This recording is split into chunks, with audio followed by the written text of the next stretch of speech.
Andy Petree explains why he was upset with Sheldon Creed Saturday night, and with Aric Almirola officially retiring, what happens to the Stewart-Haas Racing number 10?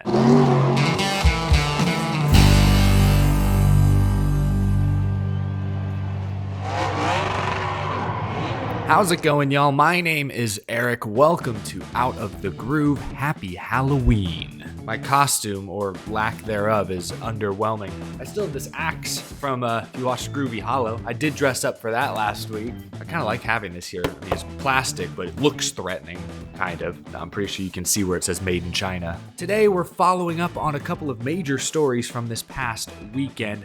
Later this week, I will be previewing the Phoenix Championship weekend, so stay tuned for that. Let's start with the Xfinity Series. Saturday night was not Richard Childress Racing's finest moment, on the track or off the track. Martinsville came down to a two-lap shootout between RCR teammates Austin Hill and Sheldon Creed, with a trip to the championship 4 potentially on the line. They bumped, they banged, they slammed doors in the final corner. Sheldon Creed slowed down. Austin Hill rear-ended him, destroyed his car, got run over from behind, wrecked. And Creed, who had lost his momentum, lost the drag race to the start-finish line to Justin Allgaier. So just like that, both RCR cars went from leading the race 1-2 to both eliminated from championship contention. Man.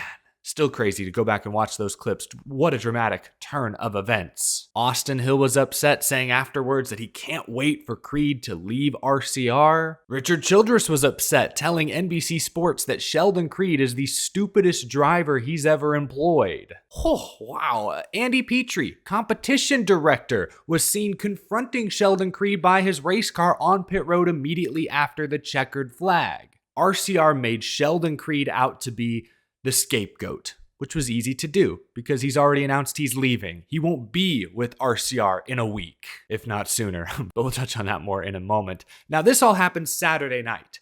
Andy Petree is the only one I can find who since then has spoken to the media. Sunday morning, he was on SiriusXM NASCAR radio talking to Claire B. Lang, and he explained why he was upset with Sheldon Creed after the race. Petree said, quote, "Problem I had is they didn't race off the last corner. Whatever brake check move or whatever it was that cost both cars a chance at racing for a championship is what I was frustrated with.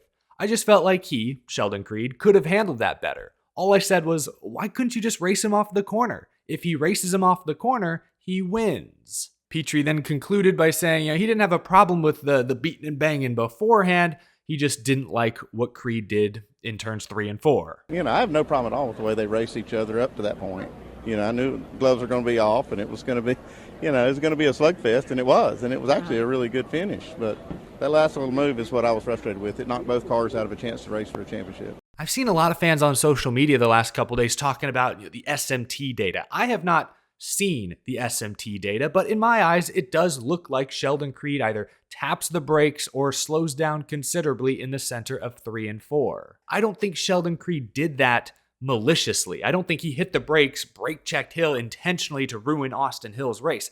I think Hill had come down and door slammed Creed entering turn 3. I think Sheldon Creed overshot turn 3, tried to get up and clear Hill, but then knowing he has to make the corner, I think he hit the brakes to try and get the car to turn. If he doesn't hit the brakes, chances are he slides all the way up to that outside wall and loses even bigger than he did. Don't know that for sure. Again, have not seen the SMT data, but that's just my vantage point. He got door slammed on entry, overdrove turn 3, had to hit the brakes to collect the car and make the corner. I don't think Creed was sitting there thinking about who exactly was behind him, how close were they, how could this affect them. I think Creed was just focused on trying to make the turn. So again, I get why Andy Petree is upset. I even get why Richard Childress and Austin Hill are upset, because whatever Creed did, whatever Hill did, it obviously didn't work out for either of them. They both lost. They both were eliminated from the playoffs, so it didn't work out.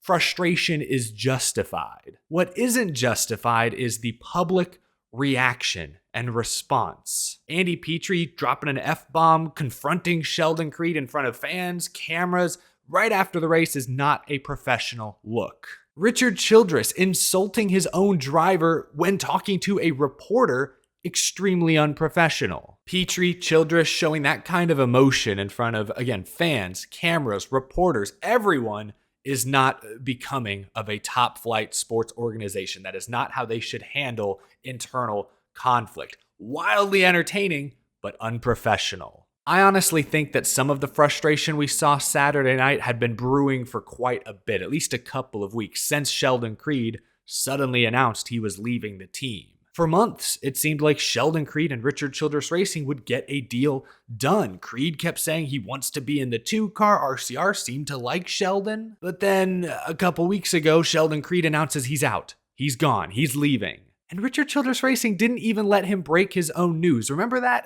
Richard Childress Racing put out one of their own sort of blunt, brief statements like an hour before Sheldon Creed made the announcement himself. I think Richard Childress Racing was blindsided by Sheldon Creed leaving. Now, they're bringing in Jesse Love, who's another talented young driver, a lot of raw ability there. Also, from what I understand, has a decent amount of funding behind him, just like Sheldon Creed. Of course, Whelan is there to fill some of the gaps. So I think Richard Childress Racing will be okay, but losing Sheldon Creed so suddenly, so late in the season, perhaps rubbed them the wrong way. I think led to some of the frustration we saw Saturday night. The next question I have is, will Sheldon Creed drive the 2-car at Phoenix this weekend? He's on the entry list. Yesterday morning, Sheldon Creed's name was on the official entry list, but things can always change. No official word yet, but I just wanted to share those recent comments from Andy Petree with you guys. Leave a comment down below. Have your opinions of Saturday night changed at all the past few days? Or are you even more resolute now than you were then? Let me know down in the comment section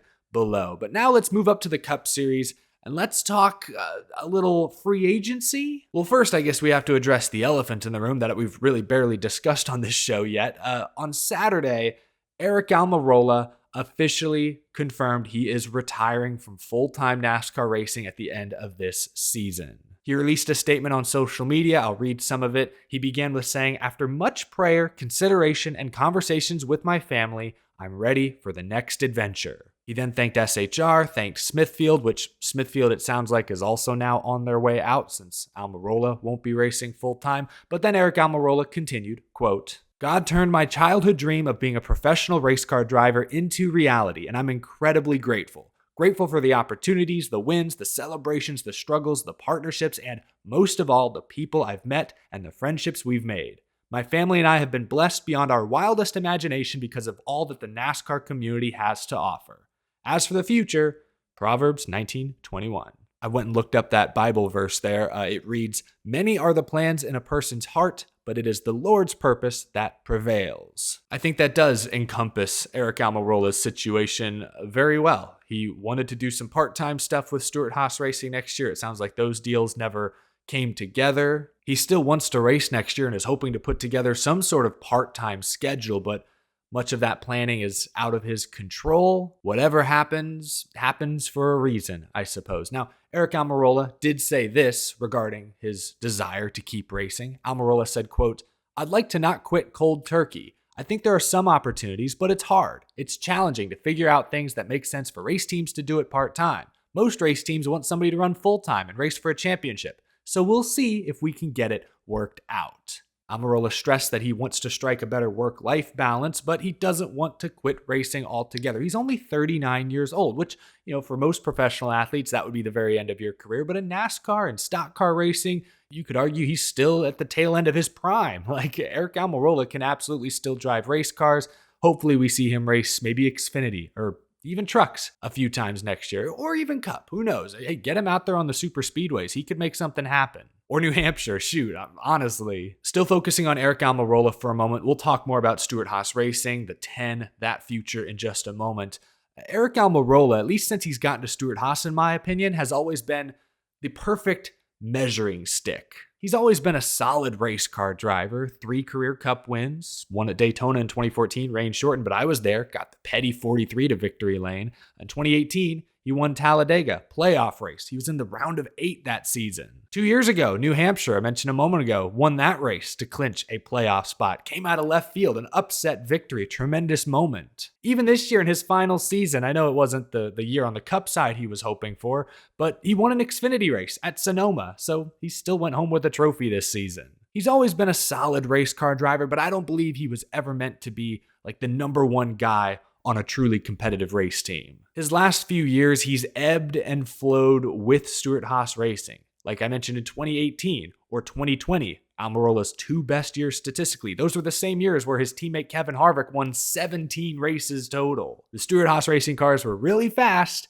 and Aric Almirola put forth a couple of his best years by far. But then the last 2 years with Stewart-Haas Racing struggling, Aric Almirola has struggled as well. His 2 worst years at Stewart-Haas Racing have been these last 2 seasons. So for the past few years, if you've ever wanted to know how Stewart-Haas Racing is doing, just look at the 10 car. Look at what Aric Almirola is putting forth. Good guy, always cool to see his family at the racetrack, and a solid race car driver who I think should be an inspiration to all race car drivers how to build successful partnerships. Smithfield? Gosh, you want to talk about loyal driver-sponsor pairings? Look no further than Aric Almirola and Smithfield the past decade. If he doesn't race much next year, a team should honestly hire him to teach their drivers or their company how to cultivate those kinds of relationships with partners. I mean, maybe Smithfield Almirola was lightning in a bottle, can't be replicated, but gosh, there has to be something there. That's the kind of loyalty that teams desperately need these days. I've always been an Aric Almirola fan, but I also have to admit I'm a little biased. Aric Almirola was the first active Cup Series driver to come on this show. Back in 2019, it was the very start of the year. It was right around Daytona 500 Media Day. I don't remember exactly how it happened, if I reached out or if someone at Stewart-Haas and NASCAR were able to set it up on my behalf. I've kind of forgotten at this point, but I had the opportunity to talk to Aric Almirola for 10-15 minutes on Out of the Groove. I was on cloud 9 that whole week leading up to it. I was nervous, I was excited, but it was an incredible opportunity, and I really believe that moment, start of 2019, getting to talk to Aric Almirola, fresh off a deep playoff run the year before. I do believe that moment was a turning point for this show, for my YouTube channel, for my career in many ways. It was the first Cup Series driver to come on Out of the Groove, Aric Almirola. I will never forget that. So, shout out to Aric. He probably doesn't remember that interview, and someone probably set that up for him. He didn't even know who he was talking to, but it meant a lot to me. So I'll always kind of be fond of Aric Almirola just for that moment. I have good memories. Almirola stressed this weekend he has no regrets about postponing his retirement for an extra year, especially since he got that win at Sonoma in the Xfinity Series. I'm sure that helped. I hope Aric Almirola gets to race a few times next year, but for now, congratulations on a successful, full-time NASCAR Cup Series career. It's hard to win races. A lot of drivers never win one. Many drivers fail to become more than one-hit wonders. Aric Almirola, he got a few wins in there. So congratulations. Hope he has a great retirement. Now, this show is always looking towards the future. We've got to talk about the 10 car because Stewart-Haas Racing has yet another seat to fill. Everyone's talking about Noah Gragson. Noah Gragson is expected to join Stewart-Haas Racing. He's been reinstated by NASCAR, no issues there, but man, this move would shock me. Or at least it did until I sat down and thought about who else is even available right now. I'm still not sold on Noah Gragson. I think there's plenty of raw talent there, but I think he lacks discipline in some cases, and I think a lot of that talent still needs to be refined. And I'm also concerned with how he's going to fit into this team. Lots of blue-collar, gritty drivers like Josh Berry, Ryan Preece, Chase Briscoe, who scratched and clawed for every opportunity. They're from the South, the Midwest. Ryan Preece was racing modifieds and winning races in the Northeast. Then you've got West Coast, glamorous Las Vegas Noah Gragson.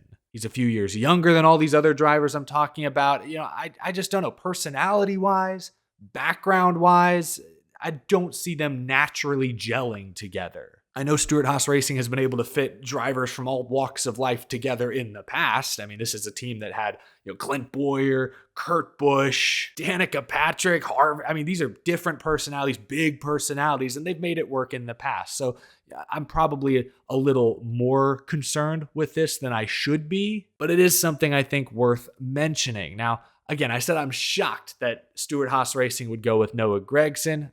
I have some questions, but what I've noticed recently is that Stewart-Haas Racing doesn't have, in my opinion, a clearly better answer. Like, they could obviously promote Cole Custer back to Cup. It might be okay. Not exciting, but okay. Riley Herbst, he just announced he's coming back to their Xfinity team, so that whole situation's kind of been in limbo recently. Outside of those two, a lot of the top free agents at this point have found rides, I mean, Matt DiBenedetto, I guess, could have gone and got him, but you compare Noah Gragson to what's still out there, and suddenly Noah Gragson bubbles pretty high pretty much to the top of the list. I mean, this is the same guy that contended for an Xfinity championship less than a year ago, won like, 8 or 9 races last season? Obviously, the raw talent is there, but I guess this is why I mentioned fit. I think he fit perfectly at Junior Motorsports. A little more laid back, a little more lax in many ways. Gragson could truly be himself. When Jimmy Johnson came in and Legacy Motor Club took over, I don't know if that was ever going to be the right fit for Noah. Is Stewart-Haas the right fit? I mean, Tony Stewart seems pretty hands-off right now, which maybe is a good thing for Noah, but maybe he needs that direction. Maybe he needs a strong mentor in his day-to-day life, someone within the team who he can rely on for information, for advice, for motivation, maybe. I don't know, but Noah Gragson to Stewart-Haas Racing is very interesting. I'll give them that. Let me know what you think down in the comments below. Do you think this is a good move for both parties? I think for sure it's a great move for Noah Gragson. It's an upgrade over Legacy Motor Club, and right now he's out of the sport, so just to have any ride in the Cup Series I think would be pretty huge. This is definitely a good move for Noah. What do you think about Stewart-Haas? Would Noah Gragson make the most sense based on who else is available right now? Leave a comment down below, but that's all I've got for y'all. Thanks for watching. Leave a like if you're new to the channel. Hit that subscribe button if you're new and you love NASCAR. We talk stock car racing every single day. And a huge thank you to my Patreon supporters as well. I will see you all again tomorrow. Have a wonderful, happy, spooky Halloween. I'll see you guys again real soon. Thanks for watching.